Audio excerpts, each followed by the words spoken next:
네, 오늘 우리가 함께 나눌 말씀 요한복음 20장 21절에서 22절까지의 말씀, 우리 같이 다 일어서셔서 하나님 말씀 우리 같이 읽도록 하겠습니다. 요한복음 20장 21절 21절 우리 한 목소리로 같이 읽겠습니다. 신약성경 184페이지 정도 되는 것 같습니다. 요한복음 20장 21절 22절 우리 같이 읽겠습니다.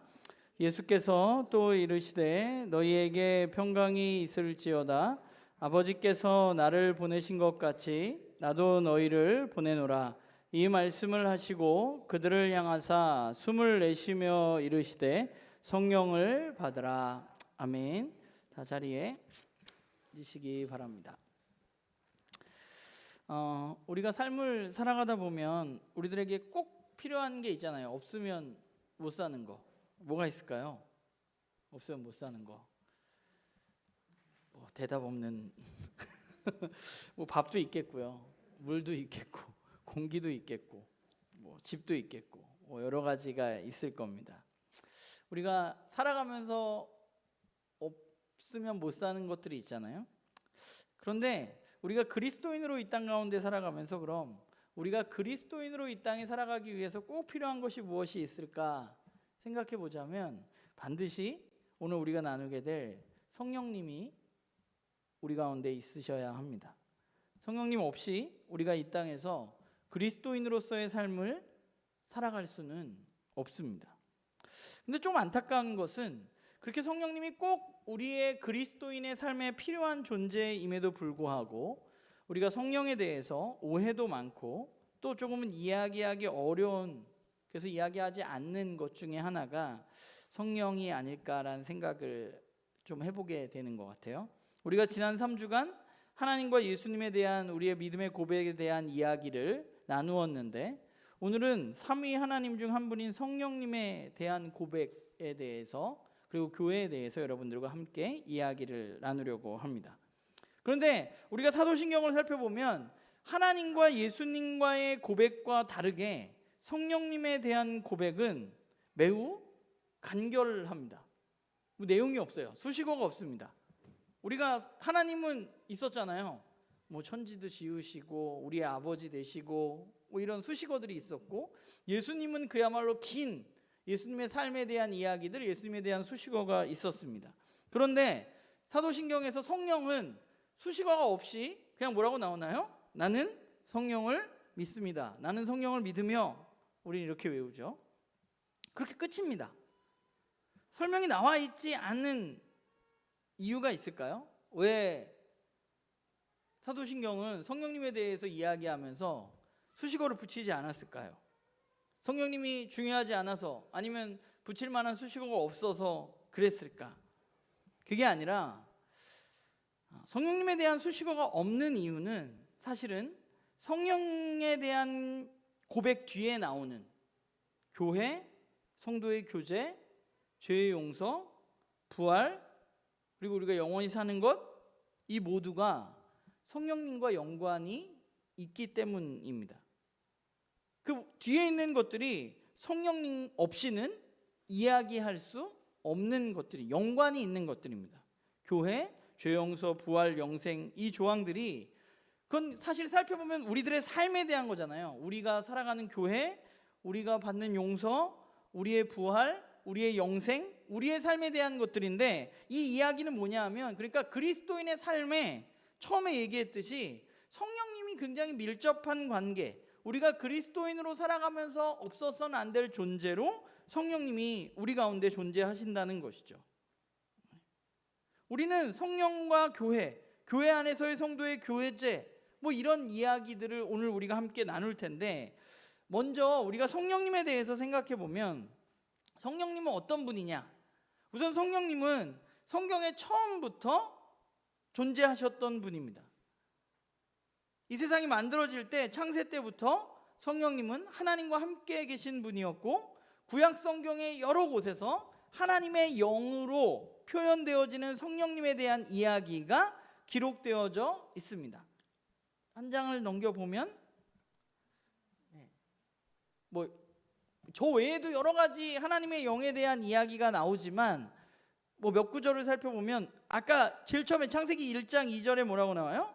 땅이 온도나고 공허하고 흑암의 깊음 위에 있을 때 하나님의 영이 수면 위에 운행하셨다. 하나님의 영이 창세 때부터 함께 하셨다는 것이고, 그러니 그 다음에 욥기에도 나오고 다니엘에도 나오고 이사야에도 나오고 사사기에도 나오고, 이런 어떤 구약 성경 가운데 하나님의 영은 어떤 인간의 삶의 힘 또는 이해력과 지혜의 근원, 또 말씀을 이해하고 전달하는 어떤 영감이 되는 것, 또 예측할 수 없는 힘, 뭐 인간을 뛰어넘는 어떤 초자연적인 능력의 원천, 뭐 이런 이야기들이 구약 성경에 하나님의 영으로 표현되어지는 내용들입니다. 그런데 구약 성경에서 하나님의 영이 가장 많이 등장하는 곳 중에 하나가 어디냐 하면 바로 예언서입니다. 우리가 예언서를 살펴보다 보면 하나님의 영이 누구누구에게 임했다, 이런 표현이 많이 기록되어져 있습니다. 구약 성경은 예언자들을 이야기할 때 그들이 하나님의 영에 사로잡혔다고 이야기합니다. 그래서 하나님의 영에 사로잡힌 그 예언자들은 어떤 일들을 하나요? 우리는 예언자 하면 막 미래를 예측하고 이러는 사람 같지만, 성경에 나오는 예언자들이 하나님의 영에 감동됐을 때 하는 일은 뭐예요? 잘못된 이스라엘, 불의한 세상을 바라보면서 하나님이 이렇게 말씀하셨다고 하나님의 이야기를 전달하는 것, 그리고 하나님의 심판을 선포했던 것이 바로 예언자들의 모습입니다. 그게 구약 성경에 나타난 성령님의 모습이에요.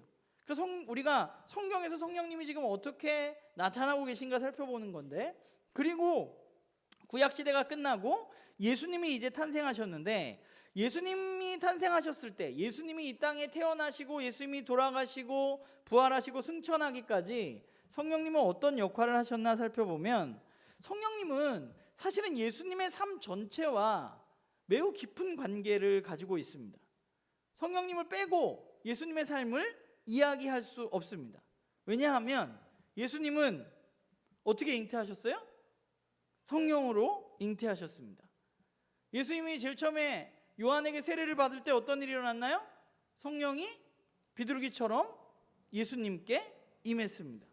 그리고 예수님은 성령에 이끌리셔서 광야로 나가셨고, 성령에 충만해서 말씀을 선포하셨고, 성령에 충만해서 마귀를 내어 쫓으셨고, 그리고 성령으로 인해서 예수님은 부활하셨습니다. 그러니까 성령님은 예수님이 살아계시는 동안에 하신 일이 뭐냐면, 영원한 성부 하나님과 우리가 앞에서 3주 동안 나누었지만 예수님 사이에 어떤 충만한 사랑, 친밀한 교제, 끊어지지 않는 사랑, 이런 것들을 가능하게 하셨던 분이 누구냐? 바로 성령님이십니다. 그러니까 우리가 예수님에 대해서 이야기할 때 이야기했지만, 예수님이 십자가에 달려 돌아가시면서 하나님의 부재, 하나님 어찌하여 나를 버렸습니까? 라고 말했지만, 그러나 성령님은 이 두 분의 관계가, 성부 하나님과 성자 예수님의 관계가 끊어지지 않도록 그 사랑의 끈을 놓지 않고 계셨습니다.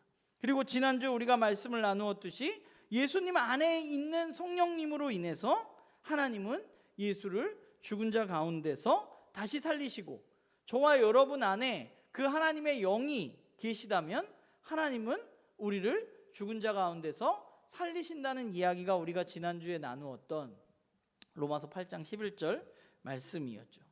이게 예수님이 살아생전까지의 성경에 나오는 성령님의 모습입니다. 그러니까 좀 변화가 있었어요. 구약 성경 때는 어땠냐 하면 특별한 사람들에게만 임했어요. 특별한 사람들에게 특별한 일을 할 때만 성령님이 임하셨습니다. 그리고 예수님이 태어나시면서부터 예수님의 사역 전체, 그리고 예수님이 죽으실 때까지 성령님, 그리고 부활하시면서도 성령님이 예수님의 삶 전체에 함께 하셨습니다. 그게 성경에 나타난 성령님의 모습인데, 그런데 성령의 사역에 굉장히 중대한 변화가 일어납니다. 그 변화는 언제 일어나느냐? 예수님이 부활하신 후에 성령님이 활동하시는 모습이 갑자기 바뀌게 됩니다. 성령님은 예수님의 부활 이후에 지금까지와는 다르게 자신의 사역을 해 나가시게 됩니다. 구약 성경 때는 어땠어요? 특별한 사람에게, 예언자들 한 사람 누구누구에게 임하셨던 그 성령님께서 부활 이후에 누구에게 임하느냐?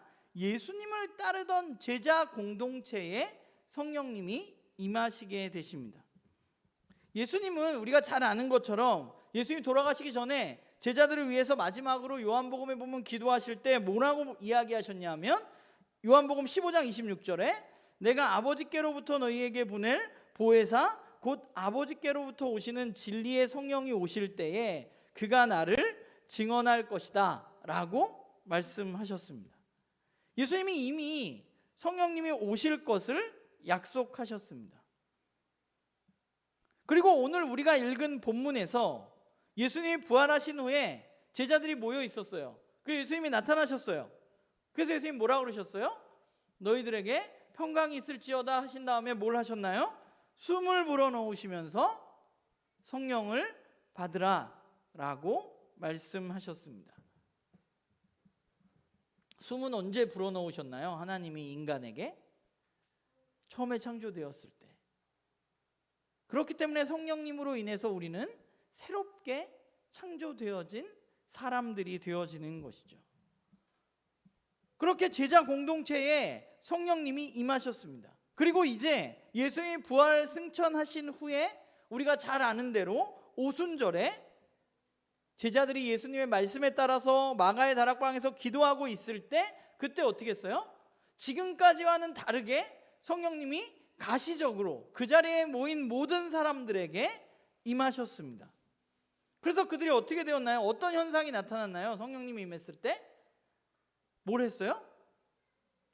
다 아시면서 방언을 했잖아요. 그런데 그들이 한 방언은 뭐예요? 우리가 하는 방언하고 오순절 제자들이 한 방언하고는 좀 다릅니다. 우리가 알아들을 수 없는 방언을 하는 경우들도 있지만 오순절에 임했던 성령님이 제자들에게 하신 일은 뭐예요? 각 지방에, 각 나라의 말을 하게 하셨다는 거예요. 그러니까 쉽게 말하면 외국어를 못하는 사람이 외국어를 하게 되었습니다. 그럼 외국어를 하면 왜 하게 했을까요? 외국어를 통해서 뭘 했나요? 사도행전 2장 11절에 보면 그들이 거기에 모인 사람들이 있었어요. 뭐 아라비아 사람들도 있고 이집트 사람들도 있고 여러 사람이 있었는데 성령님이 임하시자 막 그 사람들 말을 하는 거예요. 중국말도 하고 일본말도 하고 영어도 하고 그러면서 뭘 말했느냐? 제자들이 사도행전 2장 11절에 보면 하나님의 큰 일에 대해서 그들이 각 나라의 말로 말했다고 기록되어져 있습니다.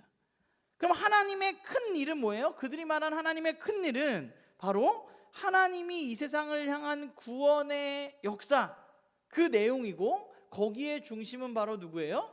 메시아이신 그리스도이신 예수님에 대한 이야기입니다. 그러니까 성령님이 임하셔서 이제 좀 다른 형태로 예수님을 따르고 예수님을 바라보고 예수님을 믿는 이들 가운데 임한 성령님은 그들의 방언의 이야기를 하게 했는데 그런데 그 방언은 우리가 생각하는 방언이 아니라 하나님의 구원의 일을 이제 사람들을 통해서 하나님이 하게 되셨다는 것을 의미하는 거죠. 그러니까 성령님이 임해서 바뀐 건 뭐냐면 그 전까지는 특정한 사람들에게 특정하게 성령님이 임하셔서 하나님이 말씀하시는 이야기를 전달할 수 있도록 성령님이 일하셨습니다. 그런데 예수님의 부활 이후에 성령님은 이제 예수 그리스도를 믿고 따르는 사람들에게 찾아오셔서 예수님이 하셨던 일, 즉 하나님의 구원의 사역을 이 사람들이 예수님을 믿고 따르는 사람들이 할 수 있도록 하시는 분이 누구냐? 바로 성령님입니다. 그래서 성령님을 받기 전과 받은 후에 제자들의 삶은 완전히 다른 삶이 된 것입니다. 우리가 대표적으로 잘 아는 사람이 누구예요? 베드로죠. 베드로가 예수님 죽기 전에 어떻게 했어요? 예수님 3번 부인했습니다. 왜 부인했어요? 무서웠죠. 죽을까 봐. 자기도 잡혀가서 고문당하고 죽을까 봐 무서웠습니다. 그럼 뭐의 지배를 받았어요? 그러면 베드로는 우리가 지난주 부활에 대해서 이야기를 다시 한번 생각해 보면 죽음의 지배를 받은 거죠. 두려움은 뭐예요? 죽음이 지배하니까 두려운 거예요. 그래서 베드로가 모른다고 그랬어요. 그리고 예수님 버렸습니다. 그런데 예수님 찾아오셔서 부활 후에 베드로를 만나고 베드로가 회복되어지고 오순절 다락방에서 그가 성령의 충만함을 받았을 때 그는 어떻게 되었나요?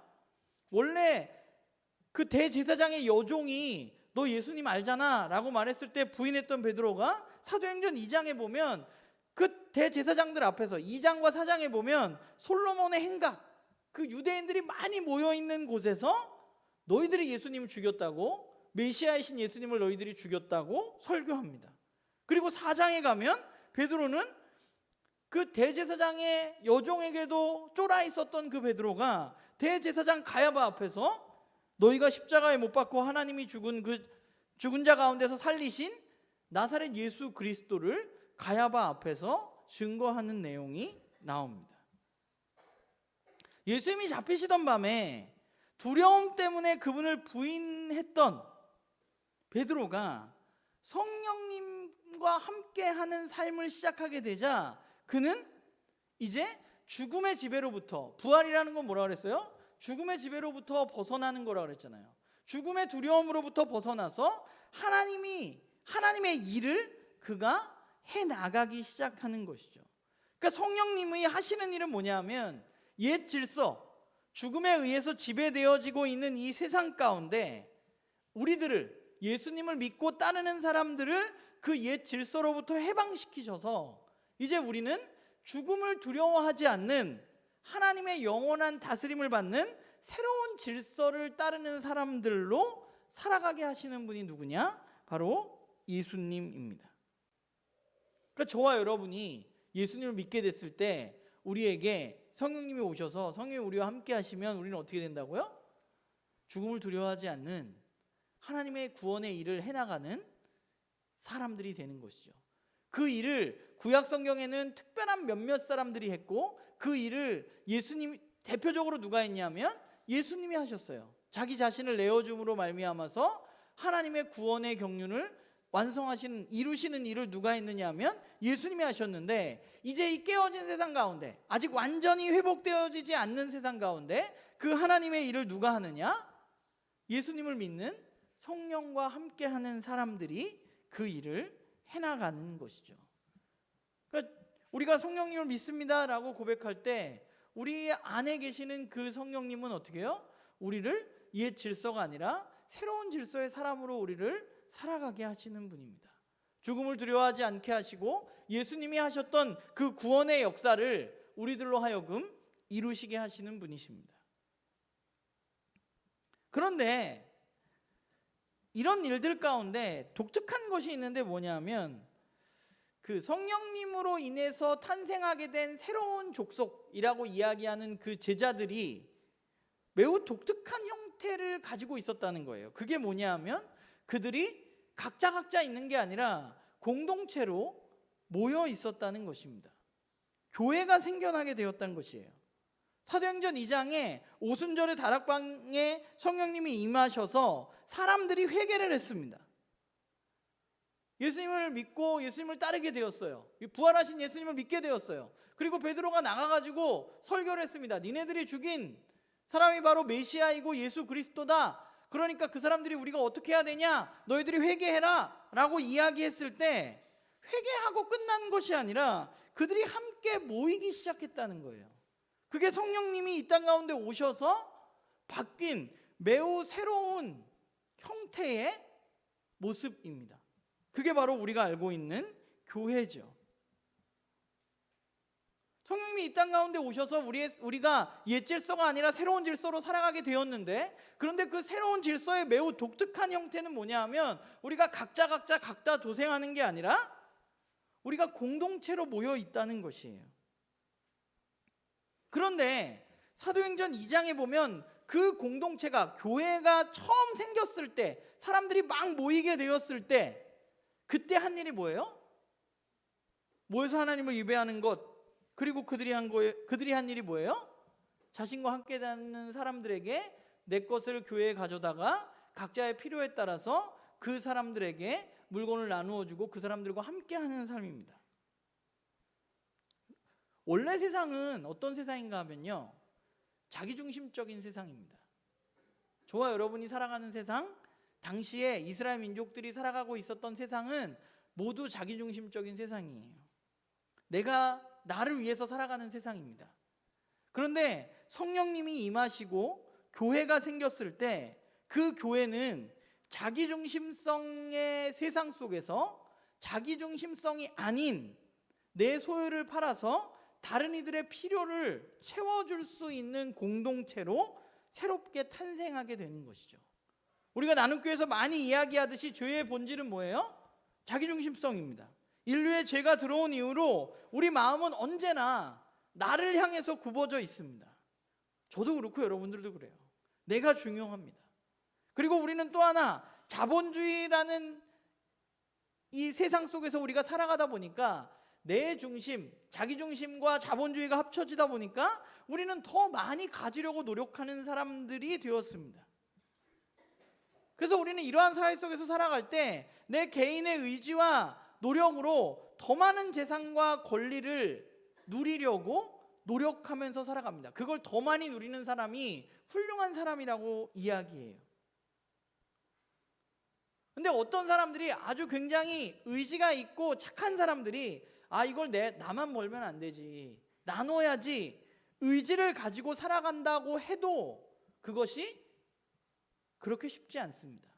어떤 위기가 닥쳐왔을 때 그 사람도 결국은 자기중심성을 가진 사람으로 행동할 수밖에 없어요. 그런 의미에서 보자면 성령님이 이 땅에 오셔서 처음으로 이 세상 가운데 새롭게 탄생한 그 교회는 그 자기중심적인 이 세상 가운데 공동 소유와 함께 나누는 삶이 무엇인지, 사귀는 것이 무엇인지, 내 것을 나누는 것이 무엇인지 그것들을 알게 해주었을 뿐만 아니라 그 일들을 행하는 마음을 우리 가운데 갖게 하는 것이죠. 우리가 성령님을 믿는다는 것, 성령님 우리 안에 계신다는 것은 우리가 아까 처음에 말했던 죽음을 두려워하지 않는 하나님의 일을 해나가는 것뿐만 아니라 우리가 자기중심적으로 살아가는 우리의 죄성 가득한 우리의 삶 가운데 우리의 눈이 내가 아니라 다른 이들을 바라보게 되는 마음이 우리의 마음 가운데, 우리의 삶 가운데 생기는 것이죠. 그러니까 결국 성령님은 죽음의 두려움과 자기중심성으로 살아가고 있었던 인류에게 죽음으로부터의 해방은 물론이고 내가 아니라 타인을 향한 생각과 나눔을 가능하게 하신 분이 바로 성령님이십니다. 우리가 그분을 믿는 거죠. 그분이 우리 안에 계시다는 것. 그래서 내가 그런 일을 해나간다는 것을 우리는 믿는 것입니다. 그렇기 때문에 사도신경에는 성령과 교회에 대한 이야기가 붙어 있는 것이 어쩌면 너무나 당연한 것이죠. 성령을 믿는다는 것은 결국 오늘 우리가 새로운 인류로 보여지는 그 교회로 살아간다는 것을 의미하기 때문입니다. 그렇기 때문에 우리가 교회에 대해서 고백할 때 우리는 뭐라고 고백하나요? 사도신경에서 거룩한 공교회라는 말을 씁니다. 여긴 두 가지가 있는데 첫 번째는 거룩한 교회라는 것입니다. 거룩하다는 건 뭐예요? 이렇게 뭐만 물어보면 다들 거룩하다는 것은 구별된다는 것입니다. 그러면 교회는 어떻게 거룩해지나요? 어떻게 구별되나요? 세상과. 우리가 주일에 남들은 텔레비 보고 있을 때 다 자고 있을 때 주일에 함께 모여서 예배드리고 성찬을 하고 뭐 이런 것들로 우리는 구별되나요? 물론 이것들도 구별됩니다. 그러나 이거는 뭐 그냥 마음만 먹으면 할 수 있습니다. 동호회 하는 사람들도 아침 일찍 일요일날 일어나서 우리보다 더 부지런하게 그 사람들은 그 모임에 갑니다. 그러면 우리는 교회는 어떻게 그 사람들과 구별되어질 수 있는가? 교회가 세상과 구별되어지는, 교회가 거룩한 이유는 교회 자체가 저와 여러분이 뭔가 대단하거나 성스러웠거나 의로워서가 아니라 저와 여러분이 우리가 거룩하신 하나님의 역사 속에서 그 하나님의 활동에, 하나님이 일하신 가운데 우리가 참여하도록 부르심을 받은 사람들이기 때문에 우리는 거룩한 것입니다. 그렇기 때문에 우리가 하나님이 하시려는 그 사역에서 벗어나게 될 때 우리는 거룩해질 수 없는 것이죠. 우리의 구별은, 우리의 거룩은 하나님의 일을 할 때 오는 그 거룩입니다. 그렇기 때문에 우리가 하나님의 일을 하지 않을 때, 하나님의 구원의 역사에 우리가 동참하지 않을 때 우리는 세상과 어떤 모임과 구별되어지지 않습니다. 우리가 옛 질서대로, 성령님이 함께 하시는 이 교회가 옛 질서대로 살아간다거나, 아니면 우리가 굉장히 자기중심성을 버리지 못하고 우리만 중요하다고 살아간다면, 우리는 아무리 주일에 모여서 이곳에서 예배를 드려도 우리는 거룩하다고 이야기할 수 없는 것이죠. 왜냐하면 성경이 말하는 거룩은 우리가 주일에 모여서 예배드리는 거에서 오는 거룩이 아니라 하나님의 일에 동참하는 것에 대한 거룩이고, 하나님의 일에 동참한다는 것은 우리와 함께 하시는 성령님으로 우리가 그 구원의 역사, 옛 질서가 아니라 새로운 질서로 살아가는 사람들이 되었다는 것이기 때문이에요. 그러면서 또 하나 교회에 대한 고백은 뭐예요? 공교회라는 고백을 했습니다. 여기서 공이라는 것은 한문으로, 헬라어로도, 원래 라틴어로 보편적이라는 의미를 가지고 있어요. 그러니까 교회가 거룩하게 구별된 존재이기도 하지만 교회는 어때요? 보편적인 교회여야만 한다는 거예요. 그럼 뭐가 보편적이냐? 이 보편적이라는 것은 복음이, 그 하나님의 구원이 특정한 사람들뿐만 아니라 모든 사람들에게 보편적으로 다가갈 수 있어야 한다는 것입니다. 모든 교회가 보편적인 교회가 되기 위해서 꼭 필요한 게 있는데, 그게 뭐냐 하면 우리가 머리이신 예수 그리스도의 지시를 따라서 움직일 때 우리는 보편적일 수 있는 거예요. 한 분이 대장이시기 때문에 그분의 말을 따라서 움직일 때 우리는 보편적인 교회가 되는 거죠. 그래서 예수 그리스도를 머리로 둔 교회가 바로 공교회성을 띤 교회입니다. 그러니까 예수님의 머리이시기 때문에 우리의 교회의 가르침은 예수님의 가르침을 따라야 하고, 예수님의 가르침으로 우리는 모든 사람이 보편적으로 치유와 회복되어질 수 있는 것을 목표로 움직여지는 것이 바로 교회입니다.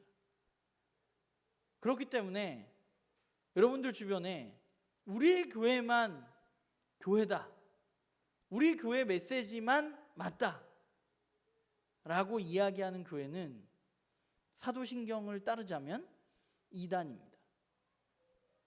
우리는 공교회이기 때문에, 예수 그리스도를 머리로 둔 교회이기 때문에 보편적이어야만 돼요. 물론 요즘에는 너무 이상한 메시지를 전하는 교회들이 많아서 그런 것들이 좀 안타까워서 이 공교회성이 좀 헤쳐지고 있긴 하지만 우리는 모두 그리스도 안에서 같은 교회입니다. 그렇기 때문에 우리가 해야 할 일은 뭐예요? 우리끼리 좋아서 끝나는 게 아니라, 또는 특정 누군가를 위한 가르침이 아니라, 또는 우리 교회에서만의 가르침이 아니라, 교회의 가르침은 모든 인류를 향한, 어떤 사람이건 남녀노소 누구건 간에 차별 없이 주어져야 하는 가르침을 우리는 해야만 하는 것이죠. 더불어서 우리는 이런 거룩한 교회, 공교회로 자라가기 위해서 우리에게 필수적인 게 있는데, 그게 뭐냐 하면 우리가 그 다음에 뭐라고 고백해요? 거룩한 공교회와 그 다음에 뭐예요? 성도의 교제를 믿는다고 말하잖아요. 여기서 교제는 일반적으로 우리가 생각하는 그냥 사람들 만나가지고 커피 먹으면서 우리 교제할까, 이런 교제와는 좀 다릅니다. 성경이 말하는 교제는 그런 우리가 세상에서 말하는 교제와는 분명히 좀 달라요. 교회가 거룩하고 구별되는 가장 큰 특징 중에 하나는 바로 성도의 교제에 있습니다. 우리가 구별되어지는 것 중에 하나가 바로 성도의 교제라는 거예요. 왜냐하면 성도의 교제는 새로운 관계에 바탕을 두기 때문에 그래요. 우리는 성령님을 통해서, 성령님이 아니면 예수 그리스도를 주라 고백할 수 없고, 예수 그리스도를 주라 고백하지 못하면 우리는 하나님을 아버지로 고백할 수 없습니다. 그러나 성령님을 통해서 우리는 하나님을 아버지로 고백하는 사람들이기 때문에 우리는 한 아버지를 둔 가족 공동체의 삶을 살아갑니다. 그렇기 때문에 교회는 하나님과의 올바른 수직적인 관계를 통해서 내 옆에 있는 공동체 내의 식구들과 올바른 수평적인 관계의 사랑을 하는 곳이 바로 교회입니다. 그래서 아까 이야기했던 사도행전 2장과 4장에 나오는 처음 교회, 세상에 없는 새로운 공동체가 생긴 것이죠. 왜냐하면 우리 거만 가지려고 그러는데, 우리만 잘 되려고 그러는데 같이 잘 살자고 하니까 세상에 없는 공동체가 생긴 것입니다. 그게 바로 성도의 교제예요. 우리 안에 가족 공동체로서의 우리의 사랑이 있어야 하는 것입니다. 그런데 전 여기서 우리가 한 가지 또 잊지 말아야 할 중요한 사실이 있는 것 같아요. 우리가 꿈꾸는 교회는 그런 이상적인 교회입니다. 우리가 너무나 내 옆에 있는 사람을 열렬히 사랑하는 그런 공동체. 그런데 우리는 현실의 한계를 가지고 있는 것 같아요. 사람과 사람 사이의 관계라는 것이 생각보다 그렇게 쉽지가 않습니다. 여러분들도 관계가 늘 힘들지만 관계라는 것이 그렇게 쉽지가 않아요. 삶의 환경이 전혀 다른 사람들이 모여서, 우리 나눔교회도 그렇잖아요. 너무 다른 사람들이 모여서 우리 지금 오늘 예배에 가장 어린 애서부터 우리 강경화 원사님까지 나이도 막 엄청나게 차이가 나는 이 공동체가 정말 전적으로 나를 내어주고 사랑한다는 것이 사실 그렇게 쉬운 게 아니에요. 그리고 나를 내어주다 보면 무언가 서운한 게 생기고 어려움이 생길 수 있습니다. 그렇기 때문에 우리가 해야 할 일 중에 하나는 이 성도의 교제 가운데 우리는 그런 우리의 한계를 우리가 좀 인정했으면 합니다. 그게 우리에게 필요하다는 생각을 하게 돼요. 우리는 서로 관계를 맺음으로 공동체를 형성하고 성도의 교제를 정말 열렬히 사랑하는 그 가족 같은 공동체를 꿈꾸는 존재들이지만, 그러나 여전히 죄성을 지닌 부족한 사람들이고 내 옆에 있는 지체들은 나와는 너무도 다른 사람이라는 사실을 우리는 인정해야만 합니다. 그래서 우리와 함께 하시는 성령님과 올바른 성령님을 통해서 우리가 성도와 올바른 교제를 나눌 때 우리는 자기중심적인 사고에서 벗어나서 내 옆에 있는 지체를 향한 정말 세상이 할 수 없는 나눔과 사랑을 우리는 살게 되는데, 우리가 성령님으로부터 조금 멀어지게 될 때 그때 우리의 죄성이 우리 안에서 꿈틀대어지기 때문에 성령님과 함께 할 때 내 옆에 있는 사람의 다름이 풍성함으로 우리는 다가와야 된다고 늘 배우잖아요. 그런데 우리가 하나님과의 관계가 조금 소홀해지면 어떻게 되냐 하면 내 옆에 있는 사람의 다름이 우리의 뒷담화의 메뉴가 되어지기가 너무 쉽습니다. 우리가 교회가 말이 많고 사람들 뒷담화가 많은 곳이라고 이야기하는 이유는 뭐예요? 교회는 다른 공동체와 다르게 친밀하다는 것을 굉장히 강조해요. 성도의 교제를 강조하는 곳이기 때문에 그래요. 그게 아니면 그냥 왔다가 예배드리고 가면 끝이에요. 근데 성도는 이상하게 사랑해야 된다 그러고 교제를 해야 된다 그래. 그런데 우리가 하나님과의 관계가 멀어질 때 내 옆에 있는 사람의 다름이 그냥 이거 하고 싶은 거가 되는 거예요. 그 다름이 우리가 성령님과 함께하고 하나님과 올바른 관계를 맺을 때 그 다름을 품어주고 가족으로서 그 사람들과 함께 나눌 수 있게 되지만, 우리가 성령님과의 하나님과의 관계가 멀어지게 될 때 그 다름이 어느 날, 과거에는 그 다름이 너무 풍성하게 느껴졌는데 어느 날 다름이 우리의 메뉴거리가 되는 것이죠. 죄는 여러분 굉장히 교묘한 방식으로 우리가 성도의 교제를 하지 못하도록 우리를 방해합니다. 죄는 우리를 아주 교묘하게 자기중심적으로 살려고 이야기하고요. 죄는 교묘하게 우리가 옛 질서에 속해 있다고 우리에게 계속해서 이야기합니다. 그렇기 때문에 저와 여러분은 성령 안에서 그분의 인도를 받을 그때만 우리는 그분 안에서 다름의 풍성함을 인정할 수 있는 존재로 자라갈 수 있다는 것을 우리는 기억해야만 돼요. 내가 한계를 가지고 있다는 사실, 내가 의지적으로 할 수 있는 게 아니라 성령님을 통해서 할 수 있다는 사실을 인지하고 우리는 그렇게 살아가야만 하는 것이죠. 그래서 이 관계라는 것이 친밀한 게 너무 좋은데, 너무 가족 같으면 너무 좋은데 항상 무언가 어려운 부분도, 우리 가족이 그렇잖아요. 되게 친한 것 같은데 뭔가 살짝 어려운 부분도 있는 그런 부분인 것처럼 교회 공동체도 저는 마찬가지가 아닌가라는 생각을 하게 돼요. 그래서 우리는 그분과의 온전한 교제를 통해서 그런 공동체를 꿈꾸면서 조금씩 자라가는 거죠. 교회 얘기를 들어보면 이상한 얘기가 너무 많습니다. 말도 안 되는 거 가지고 막 서로 이야기하는 경우들이 너무 많아요. 근데 우리는 그러니까 쟤 왜 저래? 이게 원래 그래요. 그 사람 원래 그런데 뭐 어떡하라는 거야. 왜 원래 그런데 그 사람 원래 그런데 왜 그 사람을 알아가지고 왜 그 사람을 뭐라 그래? 안 알으면 되잖아. 근데 우리는 사랑해야 한다고 하니까 자꾸 알아가려고 그래. 그러니까 알아가는데 쟤는 왜 저래? 그러니까 되니까 교회는 쟤는 왜 저래 하는 데가 아니라 사랑해서 저 친구 좀 다르네.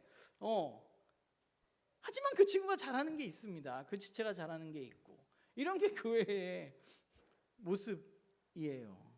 그러니까 우리는 그래야만 돼. 우리의 말을 좀 조심해야만 됩니다. 사람들은 언제나 남의 뒷담화하는 걸 좋아합니다. 저도 그렇고.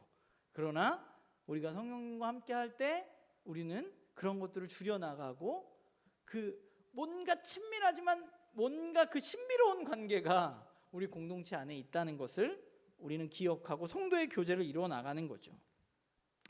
여러분 그러니까 성령님과 교회는 그래서 끊을 수 없는 겁니다. 성령이 우리에게 옛 질서로부터 벗어나서 우리가 새로운 질서로 살게 해주셨고 우리가 자기중심성에서 벗어나서 타인을 향한 사랑과 나눔으로 우리를 사랑할 수 있게 해주셨습니다. 그러니까 하나님이 전적으로 예수님을 사랑하셨잖아요. 그래서 어떻게 됐다고? 예수님이 전적으로 순종하셨어요. 그리고 그 두 관계를 누가 이어주고 있다고요? 성령님이 이어주고 있잖아요. 그럼 우리도 마찬가지예요. 하나님 우리를 예수 그리스도를 통해서 전적으로 사랑하셔요. 그럼 우리도 어떻게 해요? 예수님처럼 하나님의 말씀에 전적으로 순종해야만 돼요. 어떻게 할 수 있어요? 성령님을 통해서 우리는 할 수 있는 것이죠. 그러니까 성령님 없이는 그리스도인의 삶은 불가능한 것입니다. 우리는 성령님을 통해서 하나님의 자녀가 되고 성령님의 활동 속에서 예수 그리스도가 이 땅 가운데서 하셨던 그 사역을 우리도 예수님처럼 해나가야만 되는 사람들인 것이죠. 그렇기 때문에 성령님을 통해서 이제 새롭게 이 땅 가운데 시작하게 된 그리스도인 그리고 그리스도인의 공동체인 교회는 하나님이 이 세상을 하나님과 화해하게 하시려는 그 사역을 저와 여러분은 계속해서 해나가야만 하는 것입니다. 제가 말씀을 준비하면서 여러 가지 책들을 보면서 그 중에 본 책 중에 김준혁 교수님 책에 이런 말이 있습니다. 뭐가 있냐면 넘겨볼까요? 네, 저런 말이 있어요. 제가 한번 읽어볼게요. 교회는 하나님 나라를 선포하셨고 차별 없이 사람들을 그 나라로 환대하셨던 그리스도의 멋지고 아름다운 삶을 지금 여기서 창조적인 방식으로 보여주는 성도들의 교제다. 제 이 말을 보면서 저는 우리 나눔교회 교회가 정말 오늘 이 말처럼 우리가 성령님으로 충만해서 그 예수님의 사역, 그 아름답고 멋진 사역에 우리가 오늘 우리의 창조적인 방식으로 우리가 살아가는 삶의 자리에서 그 일들을 창조적으로 해나가는 그런 성도의 교제가 있는 공동체로 자라가기를 주님의 이름으로 간절히 부탁을 드립니다.